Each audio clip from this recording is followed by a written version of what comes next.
मलमलाते महासागरों का ऐसा मंजर मानवता की मौत की मुनादी है। गहरे सागर में इंसानी हस्तक्षेप के इस रंगीन दृश्य का दीदार कर कोई भी इस बात की तस्दीक कर सकता है, समझ सकता है कि दुनिया भर के तमाम समंदर में जिंदगी कम मौत का माहौल बनता जा रहा है। हालांकि विदेशी मुल्कों में सागरों और महासागरों में फैलते जहरीले कचरे को लेकर वहां की सरकारें और उनसे कहीं ज़्यादा गैर सरकारी संगठन सतर्क और संवेदनशील हैं। यह नज़ारा है ब्रिटेन के पोर्ट विलियम का, उसके समुद्री किनारों का। इतना सुंदर दृश्य आज से कोई 15 साल पहले नहीं था। ऐसा क्यों नहीं था, यह जानने के लिए हमें पीछे जाना होगा। यूरोपियन कमीशन ने वहां के कोर्ट ऑफ जस्टिस से एक अनूठा अनुरोध किया था। इसके मुताबिक उसने ब्रिटेन के समुद्री तटों पर बढ़ती गंदगी और प्रदूषण के लिए उसे दंडित करने का आग्रह किया था। जुर्माने के तौर पर 1,59,000 अमेरिकी डॉलर प्रतिदिन के दर से देने की मांग की गई थी।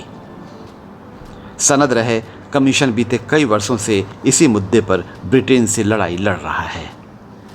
वैसे तो ब्रिटेन की दलील है कि समुद्री तटों को साफ सुथरा रखने के लिए वह पहले से ही बहुत ज़्यादा सक्रिय है, जबकि कमीशन ने जर्मनी को भी इस प्रसंग में दोषी माना। उनका कहना है कि जर्मनी पूरी तरह से एनवायरमेंटल इम्पैक्ट असेसमेंट के नियमावली की अवहेलना कर रहा है। इसके लिए कमीशन ने कोर्ट से जर्मनी पर 3,54,000 अमेरिकी डॉलर प्रतिदिन की दर से जुर्माना ठोकने के लिए कहा था। यानी जो प्रदूषण फैलाएगा उसे दंडित किया जाना चाहिए। तभी औद्योगिक इकाइयां पर्यावरण से संबंधित नियम कानूनों का उल्लंघन करने से तौबा करेगी।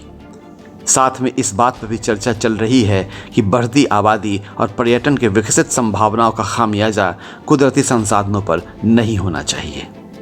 रिपोर्ट के मुताबिक दक्षिण पूर्व एशिया के समुद्री किनारों से लेकर सागर की गोद के कचरामय होने का सबसे बड़े गुनाहगार पश्चिमी देश हैं। नेस्ले, यूनिलीवर और गैम्बले के अनगिनत उत्पादों की भरपूर खपत इंडोनेशिया, फिलीपींस, थाईलैंड और वियतनाम में है। और इससे भी बड़ी बात है कि दुनिया भर के समुद्री कचरे का 55 से 60% हिस्सा इन्हीं 4 देशों की वजह से है।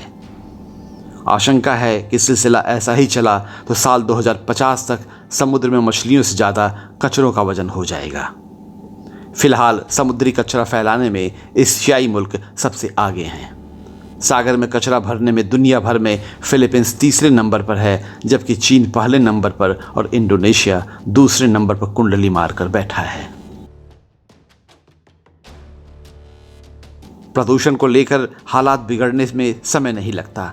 भारत में जिस तरह से प्रोडक्ट्स की पैकेजिंग में प्लास्टिक की खपत में तेजी आई है, आम जिंदगी में प्लास्टिक के बढ़ते प्रचलन पर रोक लगा पाना मुमकिन नहीं दिखता। वहीं पर्यटन और इंसानी हलचल का प्रभाव आबो हवा पर साफ दिख रहा है।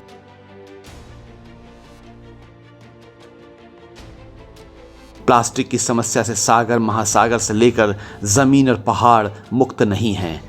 सुनिए लाल किले की प्राचीर से सरकार की चिंता। कॉलेज हम सब पूज्य बापू को याद करते हुए, और घर में प्लास्टिक हो, सिंगल यूज प्लास्टिक, या बाहर चौराहे पर पड़ा हो गंदी ना, सब इकट्ठा करें।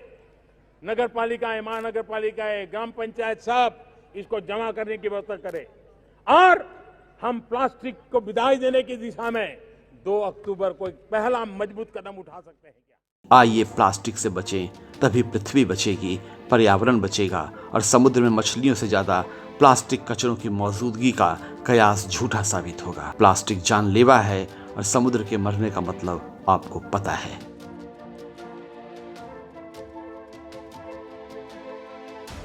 ब्यूरो रिपोर्ट, डेवलपमेंट फाइल्स, नई दिल्ली।